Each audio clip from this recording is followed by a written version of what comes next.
नमस्कार, मैं हूं आशीष कुमार सिंह। बात करते हैं आज झारखंड की। कांग्रेस के लिए तमाम राज्यों में जो संकट है वो खत्म होने का नाम नहीं ले रहा। राष्ट्रपति चुनाव में हमने देखा कि किस तरह से झारखंड मुक्ति मोर्चा ने तो कांग्रेस से अलग हट करके विपक्षी कैंडिडेट को नहीं बल्कि एनडीए की कैंडिडेट द्रौपदी मुर्मू को वोट डाला ही, खुद कांग्रेस के अंदर से क्रॉस वोटिंग हुई है। करीबन 9 से 10 विधायकों का सूत्रों के मुताबिक ये जानकारी मिल रही है कि उन्होंने क्रॉस वोट किया, यानी यशवंत सिन्हा जो कि विपक्ष के कैंडिडेट थे उनको वोट नहीं डाला। ये बहुत बड़े झटके की खबर है कांग्रेस पार्टी के लिए। झारखंड में 9 से 10 विधायक, 18 विधायक हैं आपको बता दें झारखंड में कांग्रेस के, 28 झारखंड मुक्ति मोर्चा के पास, और 18 में से 9 से 10 विधायक बताया जा रहा है जिन्होंने क्रॉस वोटिंग किया है। अब समस्या यह है कि सूत्रों से इस बात की जानकारी मिल रही है कि पार्टी आला कमान बहुत नाराज है और इस बात को लेकर के भी काफी चिंतित है कि ऐसे में झारखंड में सरकार बचेगी कैसे। लेकिन इसके बावजूद सरकार बचाने की ऐसी मजबूरी है कि पार्टी नेतृत्व की तरफ से अभी तक कोई इस पर औपचारिक तौर पर खुलकर कुछ बोल नहीं रहा। लेकिन इसकी वजह से ऐसा नहीं है कि संकट सॉल्व हो जाता है, और यही बात पार्टी आला कमान को काफी चिंतित कर रही है। हमसे कांग्रेस पार्टी के कई वरिष्ठ सोर्सेज ने कहा है कि इस बात का आकलन जरूर है, इस बात की समझ कांग्रेस नेतृत्व को जरूर है कि ये जो 9 से 10 विधायक जिन्होंने क्रॉस वोटिंग की है, कहीं ऐसा ना हो कि ये सीधे झारखंड मुक्ति मोर्चा या फिर भारतीय जनता पार्टी के संपर्क में हो।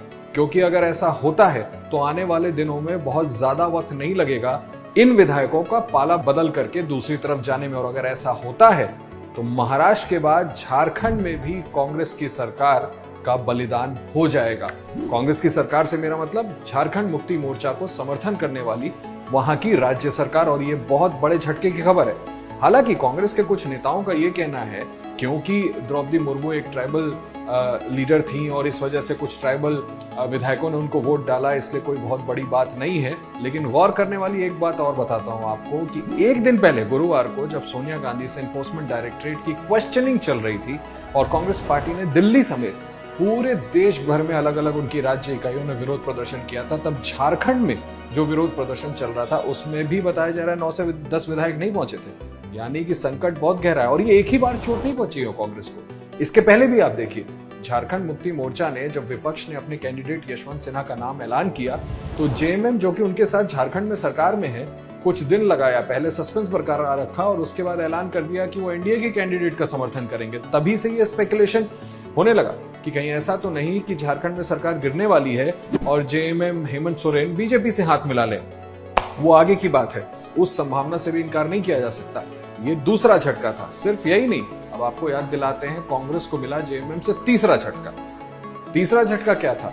राज्यसभा चुनाव के वक्त, जो हाल में अभी राज्यसभा के चुनाव हुए, उसमें कांग्रेस ने झारखंड मुक्ति मोर्चा से राज्य से जो एक सीट जीतने वाली थी अपने उम्मीदवार के लिए समर्थन मांगा था। कांग्रेस चाहती थी कि उनके उम्मीदवार का समर्थन झारखंड मुक्ति मोर्चा भी करे।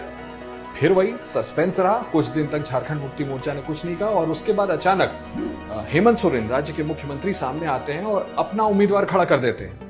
उस समय भी बात यहां तक पहुंच गई थी कि कांग्रेस नेतृत्व के इशारे के बाद कांग्रेस के प्रभारी जो हैं वो स्टेट में जाते हैं, सभी विधायकों और नेताओं से चर्चा करते हैं, लेकिन उसके बावजूद भी फिलहाल कुछ हुआ नहीं है औपचारिक तौर पर। निश्चित तौर पर यह दिखाता है कि एक के बाद एक, अंग्रेजी में जो कहा जाता है ब्रूज, जख्म मिल रहा है कांग्रेस पार्टी को।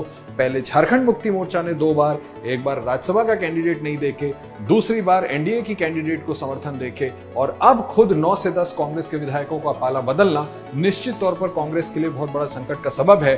और अगर समय रहते इसको नहीं संभाला गया, कांग्रेस पार्टी का नेतृत्व अगर कोई एक्शन नहीं लेता है, तो निश्चित तौर पर आने वाले दिनों में कांग्रेस के लिए झारखंड में अपनी जेएमएम के साथ साझा सरकार बचाना मुश्किल हो जाएगा।